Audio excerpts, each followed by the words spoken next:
juga dinasti kecil Afrika Andalusia.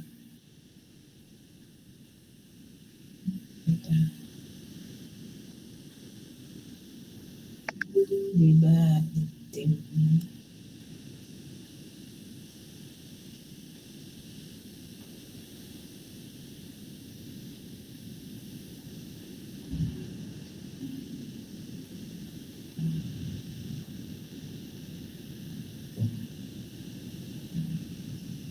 Oke.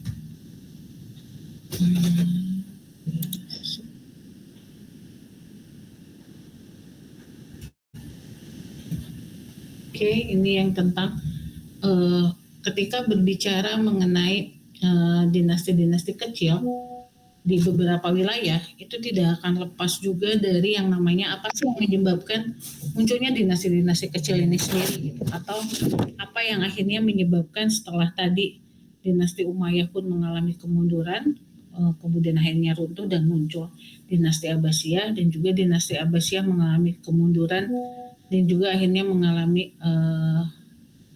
munduran, akhirnya runtuhlah, katakan seperti itu. Padahal dari Umayyah dan Abbasiyah sebetulnya memang yang secara sains dan teknologi dinasti Abbasiyah sangat berkembang sekali, tapi mungkin karena ada beberapa hal yang akhirnya mengakibatkan dinasti Abbasiyah pun mengalami kehancuran. Yang pertama, bagaimana akhirnya bahwa ternyata di satu sisi kemampuan militernya itu berkembang, tapi di sisi lain ternyata unsur dari atau militer itu sendiri yang akhirnya malah menguasai urusan pemerintahan di dinasti Abbasiyah itu sendiri, gitu. Kalau mungkin sekarang itu bahasanya itu mungkin terjadi kudeta lah, katakan seperti itu. Kemudian juga faktor lain ternyata akhirnya karena muncul yang namanya ada ketidakpuasan terhadap khalifahnya, terhadap pemimpinnya, akhirnya muncul dinasti-dinasti kecil di mana itu memang pecahan dari dinasti Abbasiyah juga, atau memang kerajaan-kerajaan kecil yang tadinya mendukung keberadaan dinasti Abbasiyah, yang tapi dengan perkembangannya ada bentuk kekecewaan terhadap kepemimpinan, akhirnya itu malah yang membuat kerajaan-kerajaan kecil jadi tidak mendukung lagi keberadaan dinasti Abbasiyah. Kemudian juga mulai bermunculan yang namanya aliran-aliran yang memang tidak sesuai, gitu. Itu yang akhirnya malah menjadi bumerang tersendiri terhadap keberadaan dinasti Abbasiyah. Kemudian adanya juga bagaimana serangan dari pihak-pihak lain, kemudian terjadi konflik dalam negeri, dan yang memang yang paling fatal itu terjadi yang namanya itu penyerangan Mongol, gitu. Itu juga akhirnya menggambarkan, menyebabkan terjadinya runtuhnya dinasti Abbasiyah.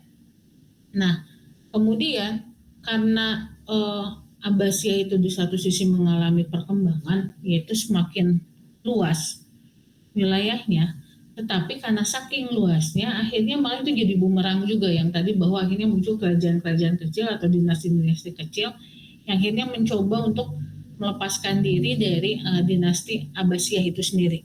Ya, itu ada di beberapa wilayah, yaitu di wilayah barat dan juga wilayah timur, gitu. Dia di barat Baghdad dan juga di timur Baghdad, gitu. Nah, kalau di wilayah barat itu akhirnya muncul ada dinasti Idrisiyah, itu tahunnya sekitar 789 Masehi sampai 926 Masehi.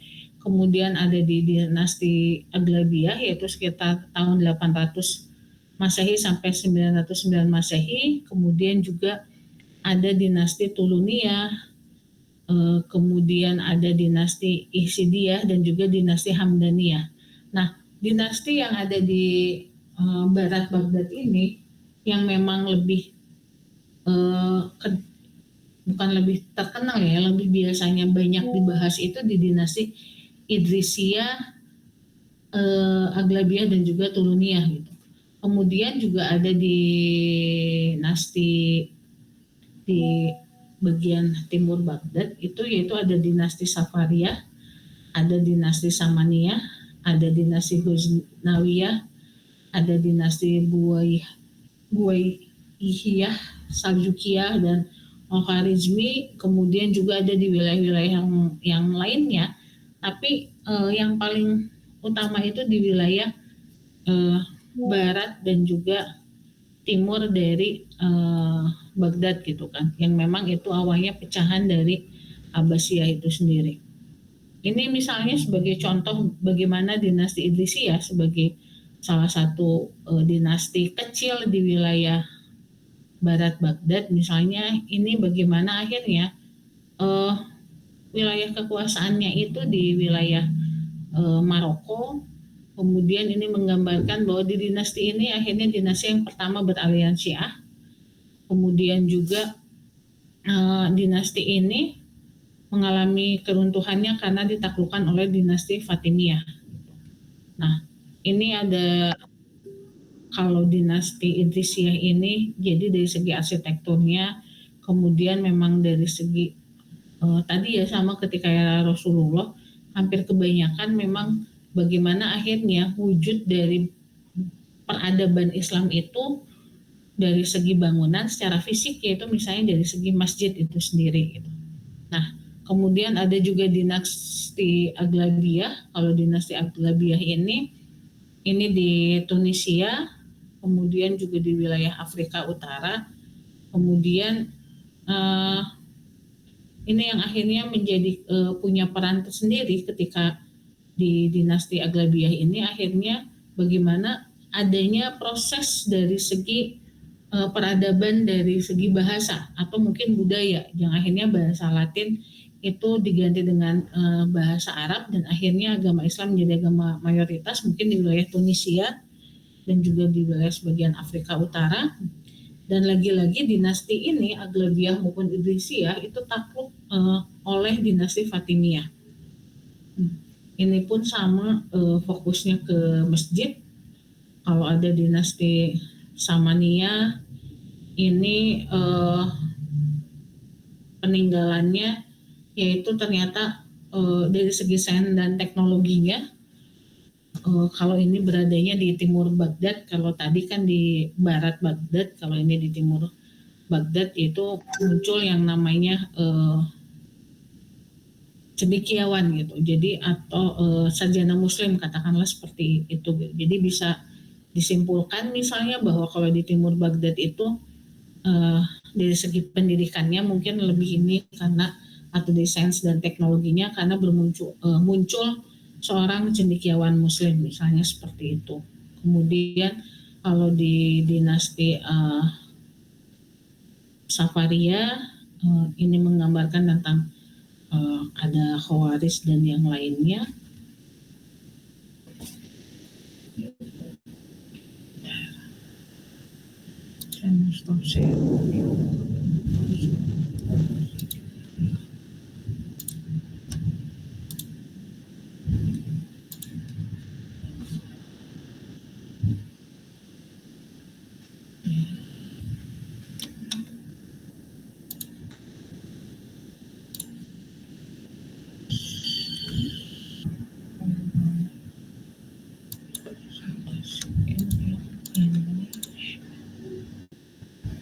Nah, kalau di sini ini ada beberapa kayak tadi kan dinasti Aglabiyah, kemudian kalian bisa melihat kalau di dinasti Aglabiyah itu bagaimana di timur Baghdad. Kalau Aglabiyah ini dari segi bidang politik, kemudian dari bidang kebudayaan, dari segi ilmu pengetahuan dan juga perekonomian. Nah, di Aglabiyah ini kalau tadi berarti kalau tadi saya bilang bahwa kalau di timur di dinasti-dinasti kecil di timur Baghdad itu ternyata yang tadi saya bilang bahwa secara ilmu pengetahuan itu mungkin lebih berkembang, lebih maju dibanding di barat Baghdad misalnya. Ini bisa terlihat bagaimana ternyata kalau di Aglabiyah itu mazhab yang mendominasi itu Maliki, kemudian juga menjadi pusat perkembangan dari mazhab-mazhab yang ada di Islam misalnya seperti itu. Kemudian juga perekonomiannya mengalami kemajuan dari sektor pertanian, perdagangan dan juga eh, industri gitu. Nah, kemudian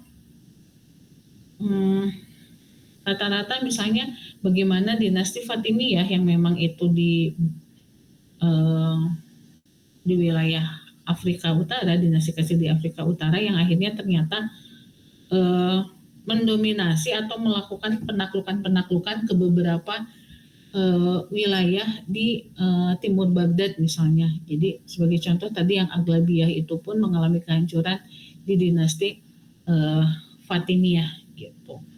Nah kalau di Fatimiyah ini menggambarkan bahwa makin terbentuk yang namanya stratifikasi atau misalnya ada keragaman dari segi kelompok militer misalnya, jadi makin detail gitu misalnya. Jadi misalnya ada yang jadi opsir lah, jadi bagian yang ngejaga resimen tugasnya seperti apa, kemudian pejabatnya amir-amir itu yang akhirnya mengawal khalifah, ada yang cuma jadi ya mengawal wilayah istananya dan yang lainnya itu. Jadi tugas-tugas di bidang kemiliteran itu semakin detail misalnya di dinasti Fatimiyah gitu.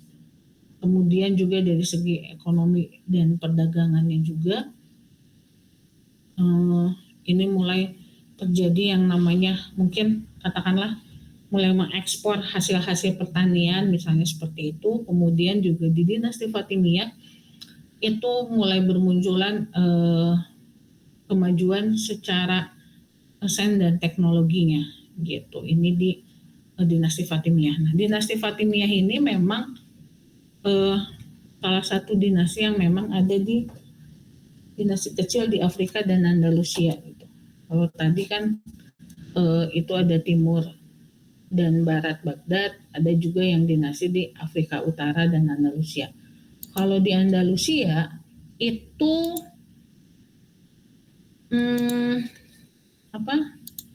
itu biasanya suka digambarkan sebagai Umayyah sesi 2 gitu, atau misalnya memang itu akhirnya dinasti-dinasti yang dulunya itu memang masih ada peninggalan dari Umayyah yang akhirnya misalnya mengalami perkembangan misalnya seperti itu.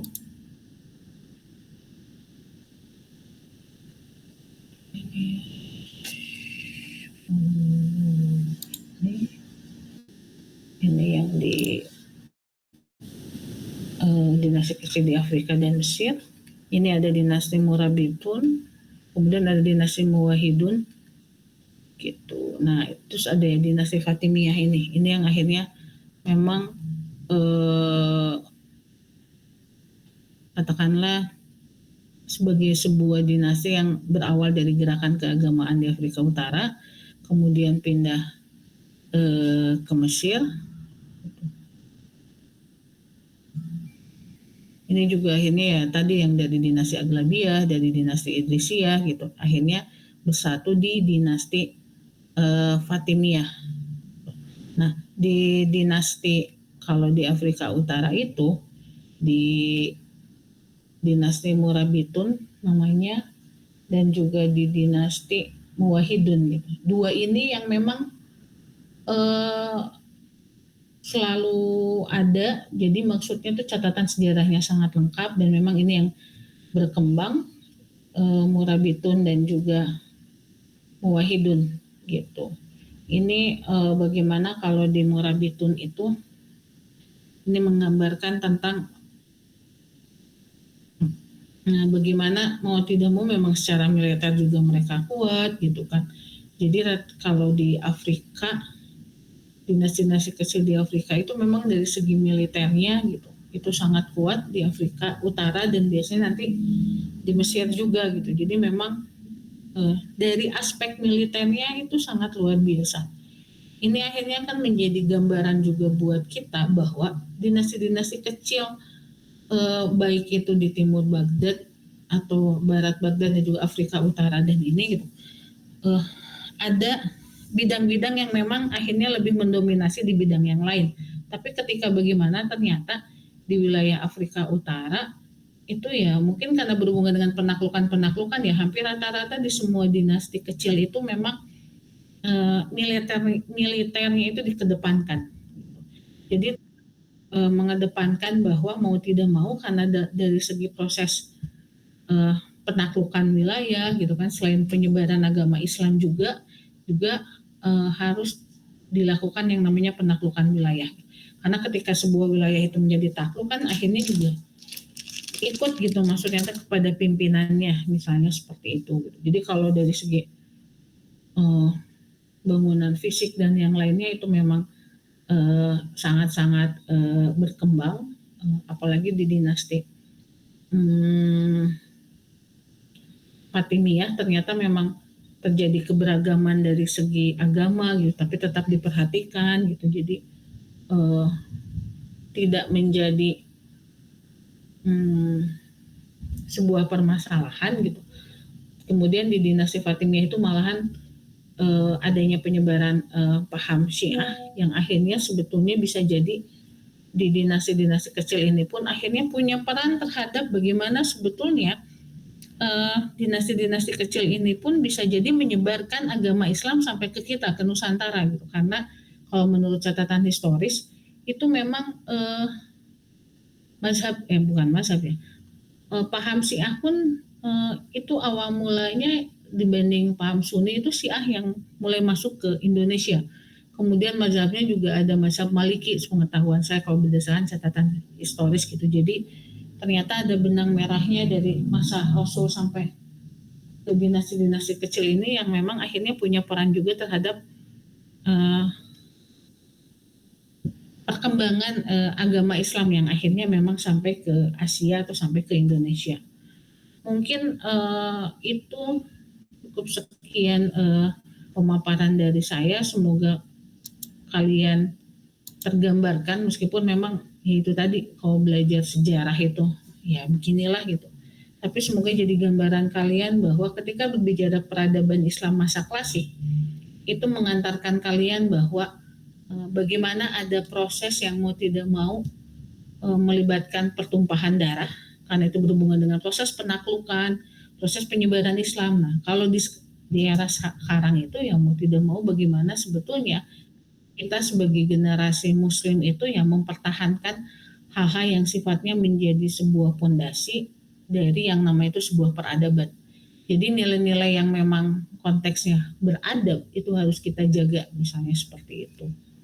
Mungkin cukup sekian dari saya. Kita ketemu minggu depan. Minggu depan itu nanti sudah offline ya. Dan minggu depan itu minggu depan materinya